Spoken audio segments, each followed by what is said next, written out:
Karibu tena mtazamaji wa The World News katika kipindi hiki cha ulimwengu wa siasa. Mimi ni Adam Hussein, lakini tuelekee Mashariki ya Kati ambapo Hamas imewachilia mateka wote 20 huku rais wa Marekani Donald Trump akiwasili nchini Israel.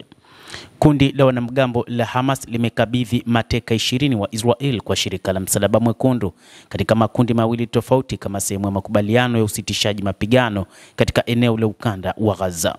Kwa mujibu wa shirika la utangazaji la umma la Israel, kundi la Hamas limekabidhi mateka wote 20 walio hai kwa shirika hilo la Msalaba Mwekundu, huku kundi la pili la mateka 13 likisafirishwa kuelekea Khan Yunis kusini mwa ukanda wa Gaza. Tawi la kijeshi la Hamas hii leo limechapisha orodha ya majina 20 ya mateka, na muda mfupi baadaye wanamgambo hao walikabidhi kundi la kwanza la mateka 7 kwa wawakilishi wa shirika la Msalaba Mwekundu jijini Gaza. Baadaye jeshi la Israeli lilithibitisha kwamba mateka hao wamepokelewa. Mmoja wa jamaa wa mateka aliachiliwa hakuficha furaha yake. "Nina furaha sana mno. Nafikiri unaweza kuona hapa watu wote. Watu wa Israeli wamefurahi sana kushusha punzi. Ni asubuhi ya kipekee na pengine asubuhi itakayobadili namna tulivyozoea kuishi hapa katika nchi yetu." Wizara ya mambo ya nje ya Israel imechapisha majina ya mateka hao katika mtandao wa X kuwa ni Guy Gilboa, Dalal, Eitel Mor, Matan Angresti, Allen Ohel, Gali na Ziv Berban pamoja na Omri Miran. Hamas wana muda wa mwisho wa hadi mchana wa leo kuachia mateka wote walio hai chini ya masharti ya makubaliano usitishaji mapigano yaliyopendekezwa na Rais Donald Trump. Msemaji wa waziri mkuu wa Israel Benjamin Netanyahu amesema wafungwa wa Kipalestina wataachiwa mara tu Israeli itakapothibitisha kwamba mateka wote wanaotarajiwa kuachiliwa wamevuka mpaka kuingia Israel. Israel haitajali kupokea miili ya mateka wote waliokufa siku ya leo Jumatatu. Hata hivyo, mkutano wa kilele wakati hayo yakiendelea, rais wa Marekani Donald Trump na rais wa Misri Abdel Fattah al-Sisi wanatarajiwa kuongoza kwa pamoja mkutano wa kilele wa zaidi ya viongozi 20 wa dunia katika mji wa Sharm el-Sheikh nchini Misri.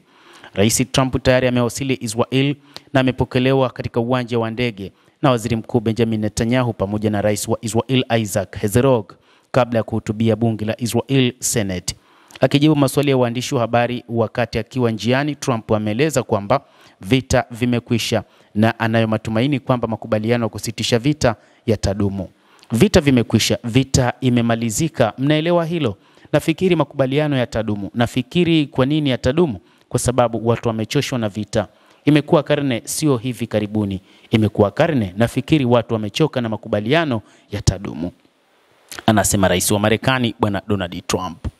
Hapo jana wizara ya mambo ya nje ya Misri ilisema kwamba kunatarajiwa kutiwa saini makubaliano ya kihistoria ya kumaliza vita vya Gaza wakati wa mkutano huo wa Misri, licha ya kwamba kumekuwa na taarifa zilizotoka kupitia kundi la wapiganaji la Hamas kwamba hawatasaini mkataba huo. Kulingana na vyanzo vitatu vya kidiplomasia, wapatanishi wa Marekani, Misri na Qatar na pengine Uturuki watatia saini nyaraka za dhamana wakati wa mkutano huo. Lakini pande hasimu katika mzozo huo hazitohudhuria mkutano, huku ofisi ya Netanyahu ikisema kwamba hakuna maafisa wa Israel watakaoshiriki kufuatia ripoti za awali kutoka Hamas kwamba haitotuma wawakilishi. Miongoni mwa wanaohudhuria mkutano huo ni katibu mkuu wa Umoja wa Mataifa Antonio Guterres, mfalme wa Jordan Abdullah wa pili, waziri mkuu wa Uingereza Keir Starmer, rais wa Ufaransa Emmanuel Macron na mwenzake wa Uturuki Recep Tayyip Erdogan. Canada itawakilishwa na waziri wake mkuu, huku Macron akisema rais wa mamlaka ya Wapalestina Mahmoud Abbas naye lazima awepo. Misri ilikuwa imedokeza kwamba mataifa 21 yatashiriki katika mkutano wa Gaza, huku wawakilishi wa Umoja wa Ulaya, Jumuiya ya Nchi za Kiarabu, Umoja wa Falme za Kiarabu, Oman, Pakistan, Indonesia, India na Ujerumani miongoni mwa wengine wakitarajiwa. Iran hata hivyo imesema si rais wake au waziri wa mambo ya nje atakayehudhuria. Kufuatia makubaliano kusitisha vita, misaada ya kiutu imeanza kuelekezwa Gaza. Zaidi ya malori 200 yaliyobeba misaada ikiwemo magari 6 ya dizeli na 5 yaliyobeba gesi ya kupikia yameonekana siku ya Jumapili katika vivuko, ikiwa ni pamoja na Kerem Shalom. Wakati huo pia maelfu wa Palestina wanaonekana mwishoni mwa juma wakirejelea katika jiji la Gaza lililoharibiwa vibaya, huku shirika la ulinzi wa kiraia linalofanya kazi chini ya mamlaka ya Hamas likisema kwamba zaidi ya watu 500,000 wamerejea kufikia Jumamosi jioni.